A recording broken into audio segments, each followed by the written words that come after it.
Guys मलाई आसिफ शेखसित कुनै problem छैन and he is our national pride होइन, हाम्रो नेपालको लागि प्रतिनिधित्व गर्नुहुन्छ, नेपाली टिममा खेल्नुहुन्छ एन्ड नेपालको नाम रोशन गर्नुहुन्छ, त्यसको लागि म उहाँको प्रशंसा हमेसा गर्छु। तर के छ भनेपछि अलिकति क्रिटिसाइज पनि गर्नुपर्छ, राम्रो प्रदर्शन आएको छैन भनेपछि भन्न पनि एकदमै आवश्यक छ। सो मैले हिजो उहाँको इनिङ हेरेर होइन त्यो रन नआउने बेला मैले चाहिँ उहाँको क्रिटिसिजम गरेको थिएँ, तर आज जुन तरिकाले उहाँले 59 रन बनाउनु भएको छ त्यसको लागि म उहाँको तारिफ पनि गर्न चाहन्छु। बट के हुन्छ भनेपछि आसिफ शेखको प्रब्लम के छ, कन्सिस्टेन्सी नहुनु गाइज। एन्ड तपाईँलाई पनि थाहा होला होइन, एक म्याचमा उहाँले बनाउनु छ भनेपछि 4-5 म्याच त्यसै खाली जान्छ होइन, एन्ड त्यसपछि के हुन्छ भनेपछि एउटा आशा जुन छ उहाँ राम्रो खेल्न सक्नुहुन्छ होइन, त्यो आशा मरेर जान्छ।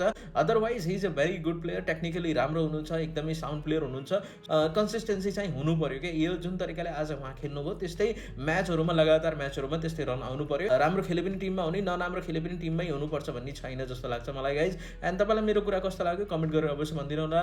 Like, share and follow guys.